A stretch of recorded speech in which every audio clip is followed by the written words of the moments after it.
Good afternoon, folks, and welcome to the Pervasive Media Studio Lunchtime Talk. So these talks are live every Friday at 1 p.m., both here in the building and live online. Hello, online. So whether you're in Bristol or you're far away, you can join in the conversation. So my name is Martin O'Leary. I am the studio community lead here.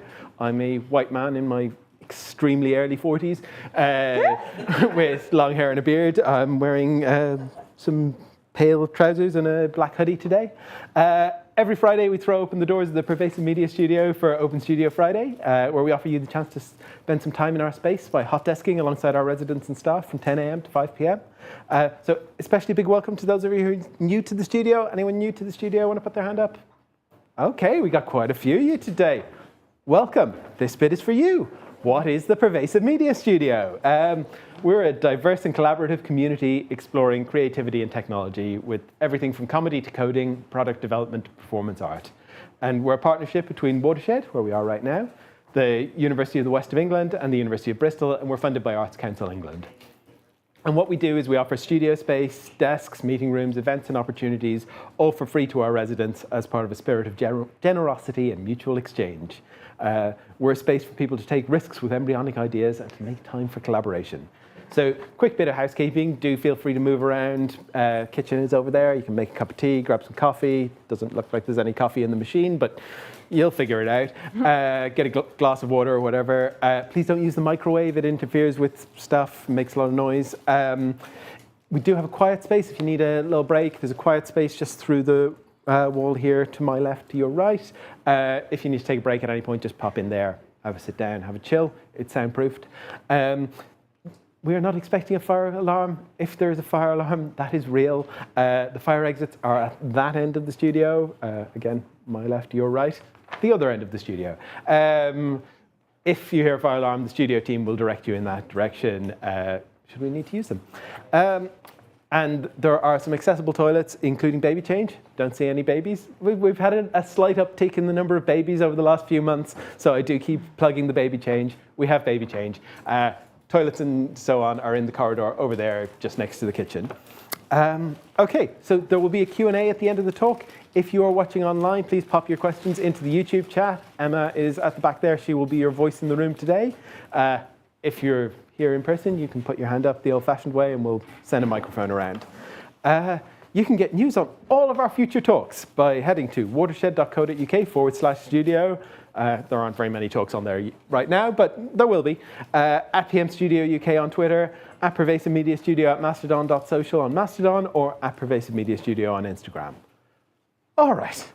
Our speaker for today is Sarah Brin. Sarah is a futurist and digital creativity specialist and the strategy director for Good Afternoon, an agency for experiential design. And today she's going to be talking about the nature of creativity and using that as a lens to analyze AI's impacts on and the possibilities for the creative industries, and to propose some ethical, pragmatic, and collaborative guidelines for creative collaboration and our shared future.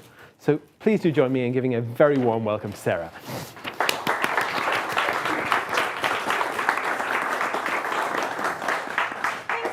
And thanks so much, everyone, for coming out today on a Friday afternoon. It's really wonderful to be back at the Pervasive Media Studio. Wonderful to be back in Bristol. I am based in London. You can tell from my accent. I am an immigrant, so I'm from Southern California originally. But I am here to talk to you about AI and creativity. I'm going to talk for about 35 minutes, and but really the Q&A is the best part. So I want to make sure we have lots of time for that. This is a brief overview of what we're going to chat about today. Why am I here? Why do I care about AI so much? Why do I feel this is really timely? Why do we need to talk about this right now? What is creativity anyways? And what's next for AI in games as well as the broader creative sector? OK, so why am I here? I'm a freelance executive creative producer, and I'm also business strategy director, as Martin said, for Good Afternoon, which is a creative agency specializing in immersive design and technology, primarily for cultural institutions. And before that, I was part of a really cool program at Watershed called Creative Producers International. That was a 3-year fellowship with 15 creative producers from around the world. And the experience that I got through that program is why I moved to England, really, and I wouldn't have been able to do that without the support of Watershed and PM Studio, so another big thank you about that. But I've worked across tech and creativity for about the past 15 years, and I've always inhabited kind of a middle space. So my background actually is as an art historian and curator academically, but I've spent a lot of time working in industry. So most of my work, the thing that I do really well, is toggling back and forth between academic speak to art speak to practical doing things with everyday people kind of language. And I think that might resonate with a lot of the people here today, because a lot of us work in those kind of middle spaces. So some of the projects I've done previously involve co-founding Play SFMOMA, which is the games residency, exhibition programming, and research program at the San Francisco Museum of Modern Art. And shortly after that, I went to lead creative programs at a software company called Autodesk, which specializes in tools for digital fabrication and design. So it was my job to work in their workshop to bring in different architects, artists, sometimes even chefs, designers, to really push the affordances of Autodesk software and hardware, including this really cool project with Madeline Gannon, who is incredible. And the studio had all kinds of like 3D printers, CNC mills, water jet cutters, and of course, industrial robot arms. Not too long after that, I went to go work and lead partnerships at Meow Wolf. Meow Wolf is an immersive experience design company based in the United States. There are currently 3 exhibitions that are live. I worked on 2 of them, and those exhibitions are in Santa Fe, New Mexico, Denver, and Las Vegas. Meow Wolf started as an artist collective with about 10 people, and then at one point expanded to a company over 250 people in size. What the installations are essentially 360 fully immersive installations that are hands-on, tell stories, and integrate technology in really interesting ways. One of the exhibitions that I worked on is this project Omega Mart, which is in Las Vegas, and it's an extraordinary supermarket that has portals into surreal worlds and unexpected landscapes. I also built out Rolls-Royce's arts program, and very recently I directed partnerships for Sony's Dreams, which is a game engine that runs on the PlayStation, and I led partnerships with Dreams and Sony and a bunch of cool entities like you see here. And there are logos for Aardman, Twitch, BBC, Toronto Maple Leafs, and IKEA. Okay, so why do I care about AI? That's a little bit of my background. So I'm a person who really cares about creative people and things. I don't necessarily care as much about the particular tools, but what I do care about is that we understand those processes and that we have frameworks for pushing creativity and treating people fairly as workers and developing economic models that support workers as they use those new creativity platforms. And you also might have noticed that AI has been everywhere lately, especially for the past 18 months. So if we look at the past 18 months, there was a period of like rapid progress or development. I'm not sure if I want to use the word progress, but we have the introduction of Stable Diffusion, GPT-3, GPT-4, Midjourney, as well as the statement on AI risk coming out in a very, very short period of time. If you're not familiar with these AI tools, a lot of them are generative AI, which I'll talk about in just a second. And that's part of why we've seen just like a drastic economic and technological shift in this past time period. I haven't had time to find a new infographic because of the layoffs in the past 3 months in the tech sector, but kind of overlapping with that same 18-month period that I just showed, we have some massive, massive, massive layoffs in the tech sector as well. Those two things are related. There's other factors at play there too, including growth and shrinkage related to the pandemic, but AI is absolutely a factor. And of course, very recently, we saw the writer's strike in Hollywood, as well as the SAG-AFTRA strike, the Screen Actors Guild, which just got resolved like this week, which is very exciting. But a big part of why all those workers went on strike is because they were very concerned about the threat AI posed to their job security for both writers and actors, as well as other talent in the screen-based industries. And we know that that concern is not just related to film and TV, also extends to the video game sector, also extends to the visual arts sectors, voice talent, special effects workers, and so on and so on. So depending on where you sit within industry, AI might seem like an amazing creative tool. It might seem like a way to save money for your studio, and it might seem like a massive threat to your job or your industry. But it might also be an opportunity to radically change the ways we create creative work. And this poses some questions. So primarily, is AI a replacement for human creativity? So when we talk about generative AI, I'm talking about things like ChatGPT or Midjourney, where you have information models that can kind of spit out content by making new combinations of content that exists within the model. But there's actually lots of different types of AI that have been around for a very, very, very long time. Spam filters are an example of AI. Recommendation algorithms from things like Netflix or Amazon are also AI. So NPCs, non-playable characters in video games, also AI. So there's a lot of different kinds of, and they've been around for a long time, but it's really generative AI that has gotten a lot of people both spooked and excited, because they're like, we have this ability to create a thing that people might perceive as kind of new. And I'll get into some examples of that. But before I do that, I want to talk about what is creativity, and start with what creativity isn't. Creativity isn't something special people are born with. A lot of people are like, oh no, like I'm not creative.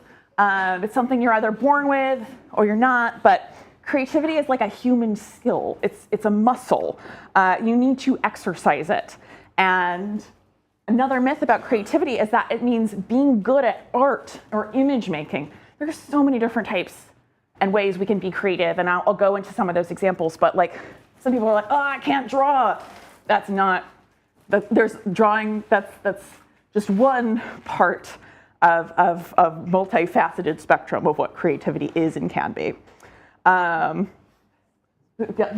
Is this creative? It might be. Okay, so I did a bunch of research across a whole bunch of different fields, including creativity studies, computer science, art history, and I looked at different scholars' definitions of creativity. I bet we could be here all afternoon, but I bet if I were to ask you right now what your definition of creativity would be, we'd get like at least 15 different definitions. So I put all of these definitions in 5 buckets. There might be more, but this is what I've come up with so far in my research. And the first is historical creativity. And historical creativity is not a kind of creativity we see a lot. And that means you are the first person in the history of time to come up with an idea or a way of doing things. That there's only so many times you can be historically creative, because ultimately things are combinations of other things. But it's worth noting. Then there's also relational creativity. And these criteria are about how creative people relate to other people or ideas. So I have a couple different features here. So one is contextual improvisation. So that's the ability to take an idea that exists already and then to yes and it. I'm borrowing the term yes and from improv comedy. And that basically means like to build on other people's ideas. So rather than historical creativity, something existing kind of in isolation as the first of one thing ever, you're building on the things that have come before you. Then there's also combinational creativity. which is making unfamiliar combinations of familiar ideas. That concept comes from Margaret Bowden, who was a really cool creativity scientist. And then there's challenging foundational assumptions about other particular topics or genres. So that might be, for a long time, painting was representational only. And so painting needed to be a window to the world. But one day there was someone who said, hey, what if painting doesn't have to be a window to the world? What if it's abstract? So that's another example of like challenging what a genre is and making something creative. And then there's analogical thinking, which is the ability to like create an analogy or a metaphor, so explaining how something is like another thing by drawing a comparison. An example of relational creativity that I really like is by the Yes Men in 1993. Called the Barbie Liberation Organization. Has anyone heard of this project? It's really fun. You're nodding, Martin. Do you want to tell us what it is? Oh, I'm the one who's mic'd, I guess. So what the Yes Men did, which is a group of really cool artists, they swapped the voice boxes of two talking dolls, which in this case, a G.I. Joe and a Barbie. And the reason why they did this is they felt like these dolls really needed to be liberated from the expectations around their gender roles. And so what they did is they took the dolls from the store, they returned them, swapped the voice boxes, returned them to the store so people would buy a G.I. Joe doll and it would say what the Barbie was supposed to say, which is math is hard. And then they take home the Barbie and say, oh, take the Jeep and get some ammo, which I really like. So that's an example of kind of scrambling or recombining pre-existing things to create something new. Okay, then there's situational creativity, which I would describe as adapting to constraints or limitations. So a great example is Henri Matisse's scissor paintings, in which he was too ill to paint, but he was well enough to use scissors. So what he started doing is started cutting out paper forms and making paintings that way. So kind of adapting to new constraints as a way of making new kinds of work. And then there's psychological creativity, which is creativity related to ideas and the self, which includes the ability to produce a high volume of ideas, which is like brainstorming, and not being precious with those ideas, just understanding that ideas will come and go. Novelty, so conversely, compared to historical creativity, the idea of something can be novel to you, something can be a new idea to you as opposed to new to all of society. There's resisting dichotomous thinking and embracing complexity. The internet has ruined this part of creativity. So understanding that things don't have to be necessarily black or white, but that there's middle space between ideas, as well as reflective self-criticism. And the last category is subjective creativity. And so that's creativity that is contingent on context, values, and who's interpreting it. So that can be ideas or artifacts that are surprising. Again, what's surprising is going to be totally dependent on you or the person perceiving an idea. Or ideas or artifacts that are value. What is value? Is it like culturally value, economic valuable? This is all going to be super, super subjective. So we have like some general buckets, some frameworks for understanding creativity, and when you know it's broad, there's a lot going on there.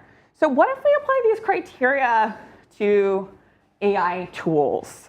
So, I wanted to be systematic about this. I had a hunch at the beginning of this process that AI was not going to be a substitute for human creativity, but I figured, okay, well, let's measure, let's evaluate. But in the process of looking at these different tools, I realized it's clear that AI is just one part, or can be one part, of a multi-step creative process. And we need to start or continue and help other people understand this.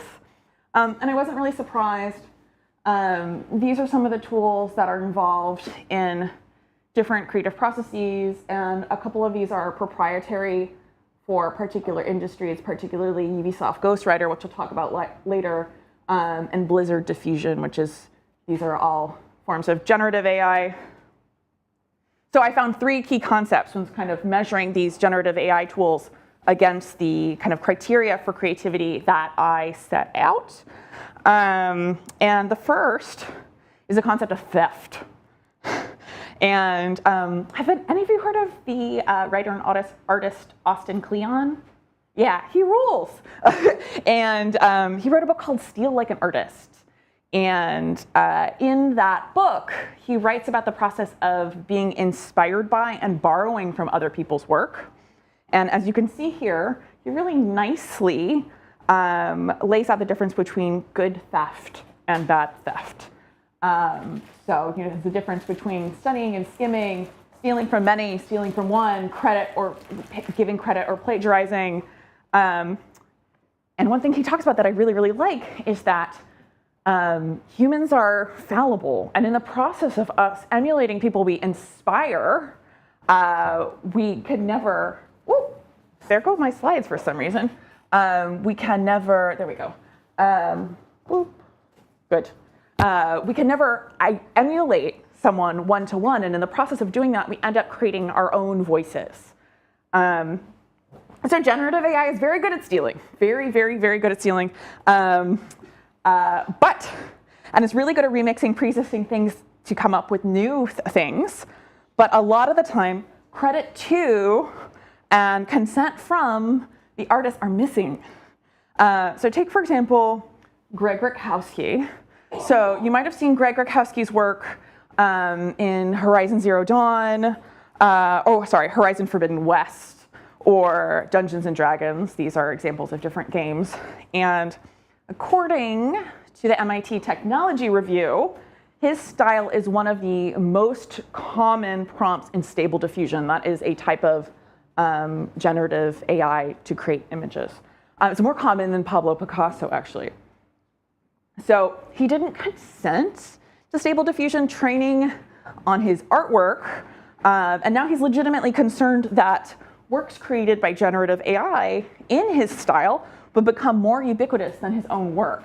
So on this side, we have Mid-Journey prompt to mimic Greg Rakowski. And on this side, this is an image actually created by Greg Rakowski. So what do we do about that? That's not necessarily what we want. I mean, I'm the kind of person who firmly believes that robots taking our job doesn't have to be a bad thing, but there in instances in which we let industry control how technology develops, it definitely is a bad thing because it doesn't mean there's as substantial a social safety net for creative people. So someone who cares very much about creative people living and thriving and continuing to develop their work, I'm very concerned here. So what do we do about that? So this is from a project I really like. This is from a toolkit called Making AI Art Responsibly. And this is for free online. And so this provides some really, really good guidelines for how to more ethically source training data for those data sets for generative AI. And it seems essential for sustaining the future of creatives in all kinds of industries. And what I really like is some of the kind of checkpoints here are like, is there bias included in the data set that I'm sampling? Has the artist consented to having their work sampled in this data set? But I encourage you to take a look because I think it's really important and really enlightening. I also really like the proposal for the EU AI Act for similar reasons, which includes making it mandatory to disclose what your data sets are trained on and disclosing whether or not it's copywritten material. So as someone who comes from America, where I feel like we have very, very, very, oh, sorry, that's my mic, little regulation on the tech sector, I'm heartened by this. It's a step in the right direction, although, as I will say later on, we still have a long way to go. Two, AI is also very good at repetitive work. And so whether it's a rehearsal or a first draft, many creative professions involve a multi-step process, And AI is really good at assisting with multiple steps of that process. This is a really cool artist called Sugwen Chung. I believe she's based in Geneva, but she is Chinese and Canadian. She has these robots, well, a robot called Doug, which stands for Drawing Operations Unit Generation. And what she does is there's at least 5 different iterations of Doug, but she trains them on different personal data sets, including her own gestures, but also her EEG data. And what she does is she creates these paintings in collaboration with these robots, blurring the edges of creative agency between humans and systems. So it's not that the artwork starts and ends with Doug. It is a process of collaboration with Sugwen, as well as very much a performance. This is an example I feel pretty conflicted about, but I wanted to share it anyways. This is Ubisoft Ghostwriter.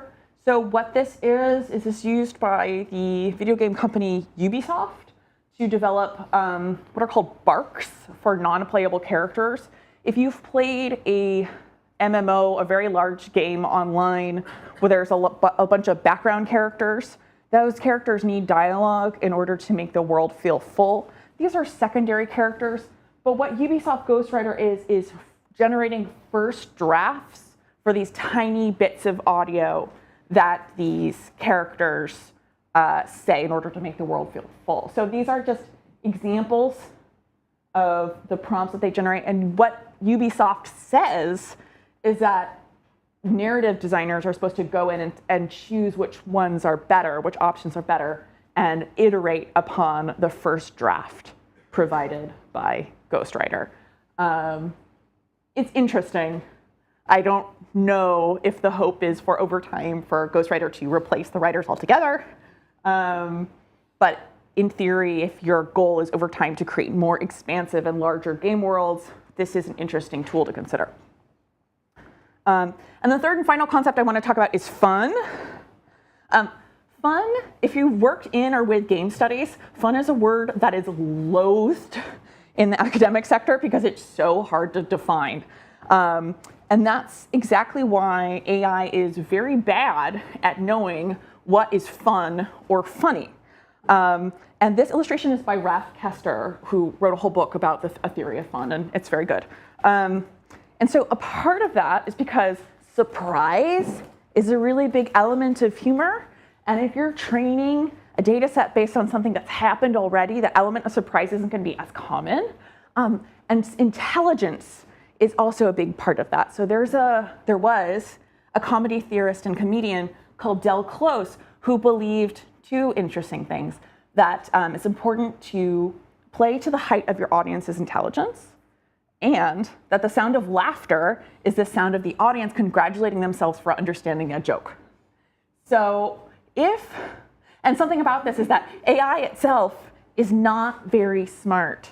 AI works on the information that you give it, but it has a really short memory, and it can work within very kind of limited parameters. And so it's not successful yet at really understanding what fun and funniness is. So this really drove home for me the process that AI is just one of many creative tools that creative people use as part of their processes. And at this moment, if you want to design an experience that is fun or funny, you really, really, really need a person who understands that professionally as their craft.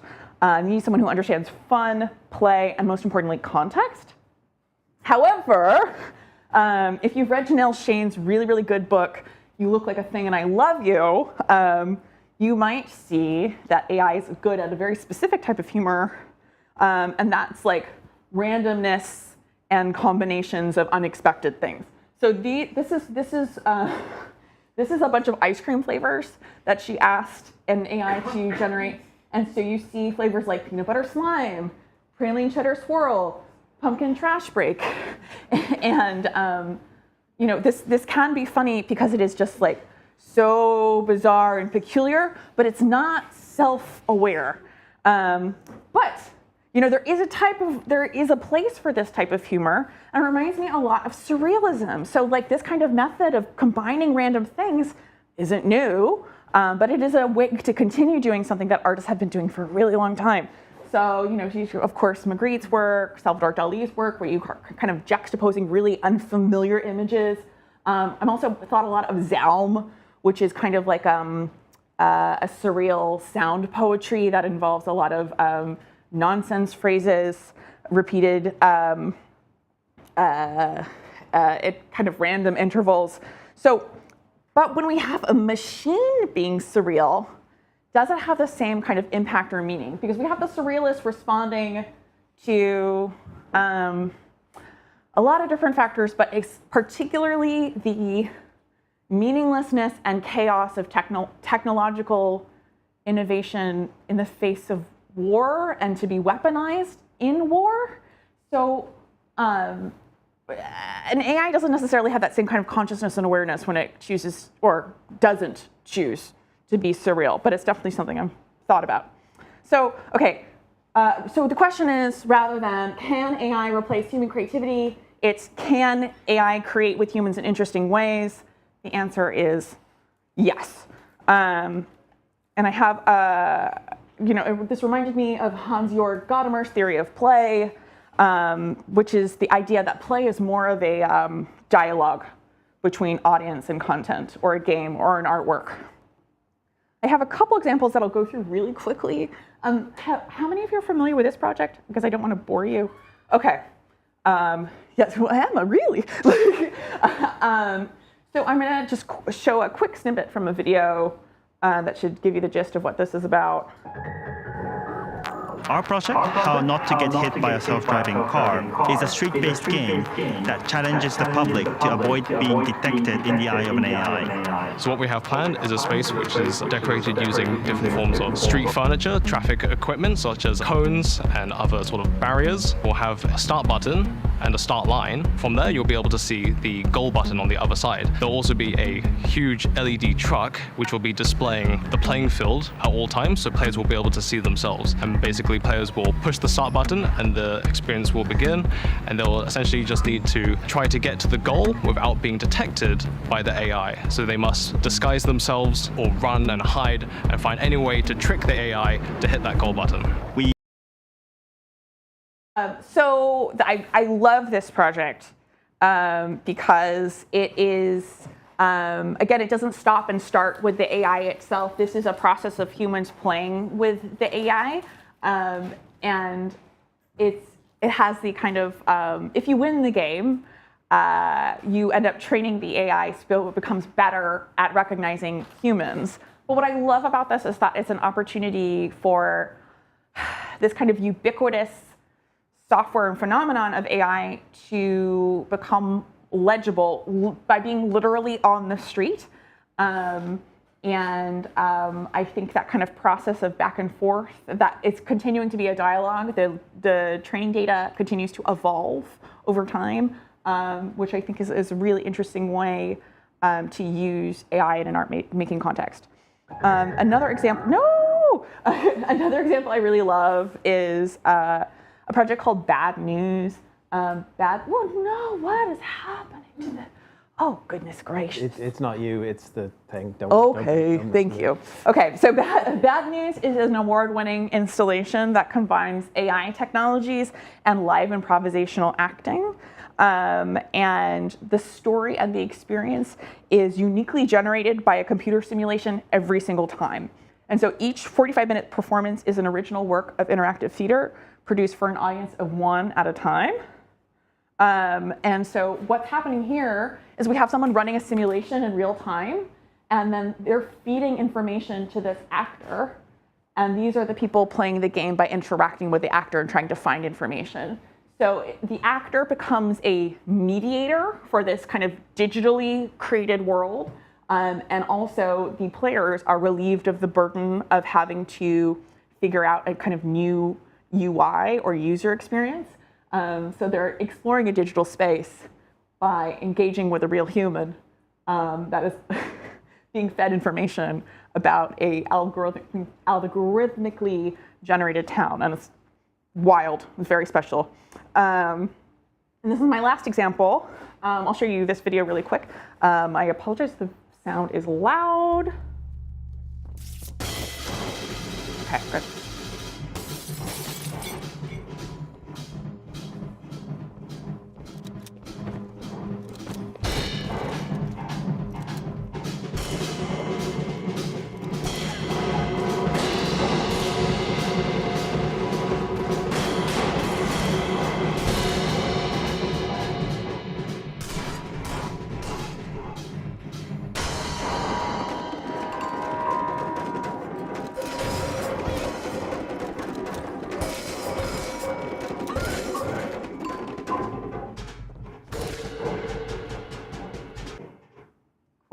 So this is Ape Out, and the procedural music system was designed by Maxi Bach, and the soundtrack is never the same twice. And so using machine learning technology called a variational autoencoder neural network, Maxi developed an algorithm to allow macro control of pattern selection based on parameters like intensity, density, and similarity. And again, you have this kind of soundtrack evolving in real time. So you have the gameplay itself, but also you're simultaneously composing by playing the game, which I think is really special. So after looking at these examples, after looking at these tools, what's abundantly clear to me is that creativity is an interplay between humans and tools, not necessarily the tools themselves. So where does that leave us? So we need to cultivate human creativity in a world with AI. And as I mentioned earlier, there are some pretty significant threats to that, specifically economic ones. We need to protect and promote human creativity as technology changes. We have a few precedents of this. I'm going a little long, so I'm gonna skip this, but in short, we had illuminated manuscripts, then we invented the printing press. You didn't need illuminated manuscripts anymore. The world was changed forever by the advent of the printing press. As I mentioned earlier, we had representational painting. Photography really changed the game for representational painting because the painters didn't need to be representational of the world in the way that it was. We had cameras to do that.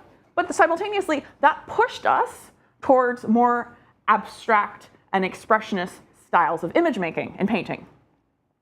But what's different about right now? We have all of this change happening really fast in a compressed period of time. And it's not just limited to one sector. We're kind of seeing it across multiple sectors. As I mentioned earlier, technological progress doesn't have to be at human expense, but we can't leave people behind in the ways that major TV and movie studios were proposing to, which is what caused all of these strikes. One of the things that we can do is we can build stronger safety nets with things like universal basic income. We can organize workers. We can come together and support each other and speak out about concerns and best practices in our industries and our fields. But there's so much more we need to do, and we need to be more explicit about this. So here are the questions I have for right now. This is when I want to dedicate the next part of my career into exploring, and part of why I'm really happy to be here. So I want to know explicitly, and I want lots of people to understand, what are the immediate problems related to AI that are facing creative workers right now? What do workers need? Is that an expanded safety net? Is that more training? Is that legislation or regulation from the government? How are creative workers using AI in their practices right now? How will they do that in the future? What is the vocabulary we're going to use to name these processes, these new processes? And what are the knowledge networks and resources that will cultivate, inspire, and support those practitioners? I very much believe that the PM Studio is one of those places. So to recap, I'm very close to the end of my talk, but this is a crucial moment for AI and its rapid development. There are urgent questions we need to dig into now. There are many types of AI. Many of them have been around for a very long time. Our understanding of creativity encompasses historical, situational, psychological, relational, and subjective factors. It's a huge beast. AI tools do have creative utility. Major improvements need to be made to make our data sets more ethical. AI can be deployed to minimize repetitive tasks. It's not very good at understanding what's fun or funny, and a back and forth process between AI and humans can yield creative, meaningful, and contextual experiences. and human workers deserve economic support, acknowledgement, and protection as economic and technological landscapes change. So we're all here because we care about culture and creativity. We want to keep working. We want to keep pushing the boundaries of our field. And we want access to the tools that help us do that in new, compelling, and progressive ways. We want to build beautiful worlds. We want to imagine. We want to explore. We want to tell stories. And we want to take full advantage of our birthrights as humans to play, to dream, and create. Thank you.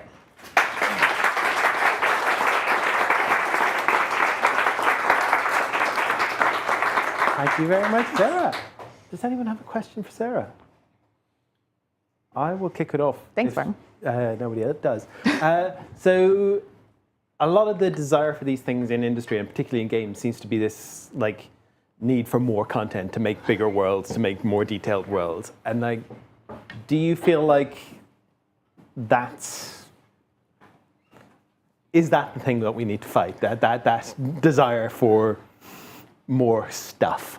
I mean, not in a commercialist sense, but in a just like more and more content sense, or is that just which direction do you think that's going in? Yes and no. So, having worked in industry, I have a big problem with the fact that the kind of the ethos of economic growth at all costs. There's just this idea of like we need to be bigger, more, and a lot of the time that's wrong. It just doesn't fit, and it's not sustainable for so many reasons. But so that's part of the impulse there. And simultaneously, you see things like Itch, which is a platform for independent video games, and you see kind of the interest in houseplants and in farming and learning how to make your own bread as a kind of like allergy and also text-based games as an allergy to kind of those big kind of massive digital systems. And so I think there is a hunger for experiences that feel smaller, cozier, and more authentic as well. And if big companies were smart, they would figure out how to tap into that. And I think that they will, but we're in a kind of inflection point in which industry is realizing that the old tricks aren't working anymore. Thank you. Anybody else? Yes. I'm going to give you a microphone. You will not be able to hear yourself through it. It's for the people online. Okay. I have two questions, but they kind of lead into each hold it to your other. mouth. Oh, I have two questions, but they kind of lead into each other, if that's all right. Yeah. So first one is, how soon do you think it is until AI could do what you just did, a talk like that? Well, probably a little while. I am an interdisciplinary practitioner, right? And so part of my skill involves thinking across multiple fields. And so, as I mentioned, LLMs and generative models are pretty good at focusing on what you feed it. So I think it would be limited to a particular discipline for a while. And then there is like the me-ness of my voice, well, not the sound of my voice, but like the who I am, which, you could probably definitely train an AI on based on all the content I put on the internet and the AI in my phone that's like, this is how you want to do your text messages. But I think that kind of thinking we're a little farther away from. Okay. And just out of curiosity, I'm an electrician. Mm-hmm. How long till my job is automated? God, I hope a long time. I mean, because like, if you know that a lot of the work you do is contextual, mm-hmm. right? So like But maybe to make it slightly easier, do you think decades or centuries? More on the decade side. However, I think this is going to affect what we would call new collar workers first. This is going to affect computer workers first. And my hope is that we will figure and we might decide it's not profitable to automate electrical engineering, and that would be good. I don't know. Yeah. I wouldn't have to work. Yeah. I'm joking. Yeah. All right, I think we got a question online. Hi. So I'm asking for Ruth on YouTube, thinking about adaptive creativity and wondering whether AI tools can remove some of the constraints or limitations that enhance our creativity. Yes. Yeah, I think. What is it? It's something is the mother of invention. Like limitations are the mother of it. Yes, thank you. And so I've worked in lots of situations in which I've worked with loads of artists who have had a lot of resources made available to them, both like material resources and financial resources. And I've never seen worse analysis paralysis in my life when people are like, well, I can make everything, what do I do? So actually, yes, like if you have a data set or prompts created by AI, that can really, really help. I think that's really good. But yes, if you have an AI that can theoretically create anything for you, I would anticipate having similar problems. Anybody else? Pete. Really simple one. What's your own favorite personal AI tool to use and why? Oh, that is an interesting one. I mean, like I'm a child. I love doing the thing on my phone where I press the middle button on the suggested text for my text messages, where it just tells me like a little repetitive story about like, I love my dog. My dog is my daughter. It's beautiful. My dog is so cute. I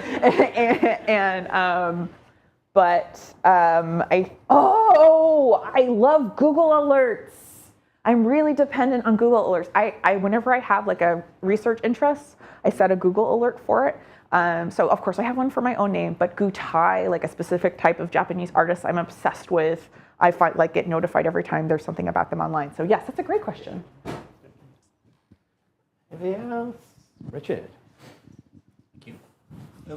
In the course of putting all this together, did you look at any of this and go, I want to do some of that now? Did it make an idea happen? Well, it made those research questions happen, and it made me be like, why is it? I know why this isn't coming from industry, but like the first time I gave this talk, or a version of this talk, was in August, and it was at a video game conference, and I wanted to. When you're trying to radicalize people, you can't just come in and being like, right, you need to change everything right now. You have to be kind of like subtle, but what I wanted to come into this big industry conference and be like, you need to unionize. And like in the past, 90 days, there have been massive layoffs in the video game sector. And it's just like, oh, I hope I got to some of those people before that. But it's the research that I really want to do, because I'm realizing that I'm comfortable enough throwing the spaghetti on the wall and being like, I don't know if this is going to work for sure, but we have to do something. So that's what's really kind of galvanized me. Yeah. Nick. I have been wondering about, like, there are kind of major lawsuits and against creative and generative AI brought by artists, and a move to push for legislation that limits its application. And it kind of struck me that there's this big uptick in craft, right? Like a new obsession with ceramics and like woodworking, and like at what point is maybe the offer to like AI naysayers that actually like weightless labor can also be craft, and we're not devaluing that work in the way that they maybe think, like detrain and then just like offer your work as AI free, like handcraft. Yeah, but I spoke to like a very famous furniture designer when I was working at Autodesk, and he was like, there's no craft in furniture made by machines. And I was just like, oh, that's because you don't understand the process. Like they're going back and forth from using the CNC mills to doing like this hand done process to going back and like laser etching it. So that's part of, when I said I had those research questions, we need that vocabulary to start making that process transparent. And a lot of that work lies in arts and cultural institutions, and a lot of it just is going to need to be across sector. But like we need to kind of museums and their focus on objects rather than processes are major culprits in this kind of misunderstanding. Don't get me started on museums, but yes, this is part of why that kind of vocabulary work is really important. Anybody else? All right. Oh, there you go, Mike. How would you best respond to certain creatives in the industry who still are flat out against AI use, believing it to be a human replacement rather than any assistance whatsoever? Yeah. I think, well, so when people are afraid, they kind of lose a little bit of, or a lot of their ability to kind of think holistically about stuff. And I think about that with current political phenomena as well. I mean, this is also a political phenomenon, which you're describing. And so, yeah, I think we need to kind of defuse or address that existential threat before people will start to kind of understand that there's complexity there. It doesn't have to be good or bad. But again, having an expand understanding of that kind of back and forth process between humans and AI will contribute to that, which is part of why I wanted to do this talk, because I didn't want to just show up and be like, yeah, AI sucks. And like, because it doesn't, and it's interesting, and it's not going anywhere. But yeah, there's a lot of education, and I would like very much for the innovation in AI to not be driven exclusively by industry or military. So that's really important to me. And if it's okay for a follow-up question, and how do you find it difficult to talk to people about it when the first thing they approach is job and financial replacement, so they're unwilling to get past that? One of my superpowers is my ability to talk to different types of audiences. And I find that generally if I can meet someone where they're at, they're going to be a lot more likely to listen. And that starts with acknowledging the headspace and the heart space. And then they're going to be more likely, usually, to engage. Thank you very much. Anybody else? Well, do you want to go off on one of... Oh, sorry. No! I was going to ask if you wanted to go off on one about museums, but... Please go off on the museums. No, it's kind of related. So, well, you mentioned, the previous person mentioned sort of like the, I guess, where people are most concerned, and kind of, and then also the side on museums being the culprit of kind of this like solidifying of ideas, and also big tech, and a lot of where people see money flowing very quickly into different kind of faceted of the creative industry. My interest is in how do we develop very like regional or like in smaller sectors or smaller creative groups, and how do we create these infrastructures for them to start engaging with the system at the level of like, say, training a model or like fine-tuning a model or like developing these technologies to sustain a model. Yeah, we need discourse-friendly spaces, and the internet is often really bad at that. And so, yeah, I see what you mean in terms of working locally, and it's hard for me to not be pessimistic because, again, I come from America. We don't have loads of arts funding. A lot of the kind of creative work that I've gotten away with has been within pockets of large companies. So kind of disguising the work that I do as value creation. It is, but it's also sneaky.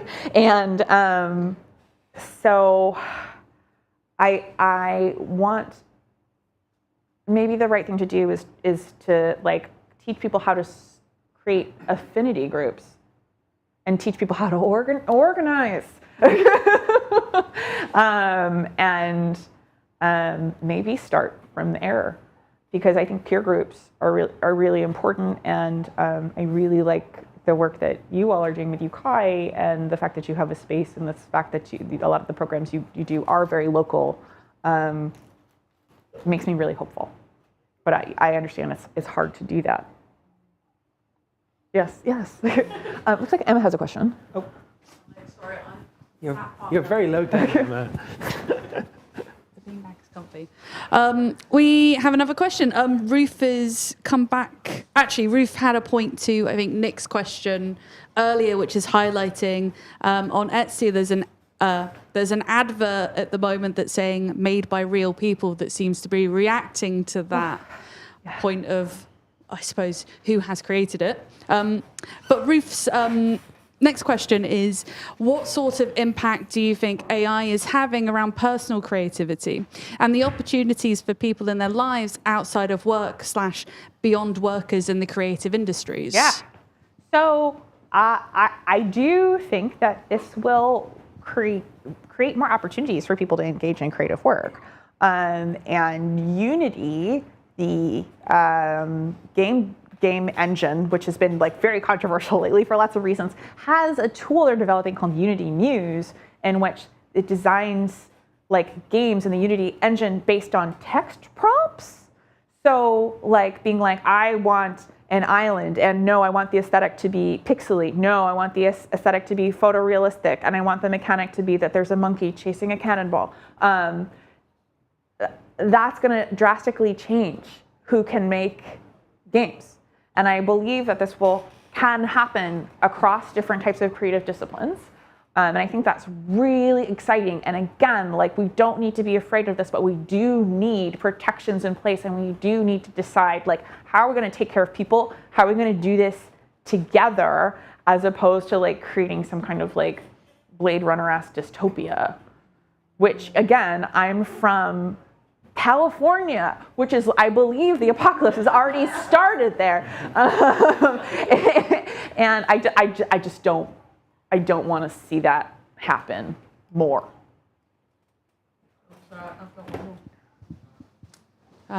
Online is on fire today. So we have another one. I saw a report suggesting generative art was public domain legally, in brackets, in one ruling, ? How might this affect creators' relationship with IP? Yeah, I mean, so my hope is that this is, when it's trained on Creative Commons data, which would mean that the information that the data set is trained on is not copywritten or owned by any one particular person, but there's different types of Creative Commons data. So yes, obviously, if they were like, oh, if Midjourney spits it out, then it's public domain. Yeah, that would be catastrophic, frankly, for artists and creators. That's with no remuneration or credit options available to them. I think that would be very bad. Any last questions from anyone? No. I'll be around. My train doesn't leave until 4:30. I think I'm just gonna hang. But thank you so much for coming, and thank you for getting me really excited by your curiosity and engagement. So thanks for being here. Thank you, Sarah. Thanks.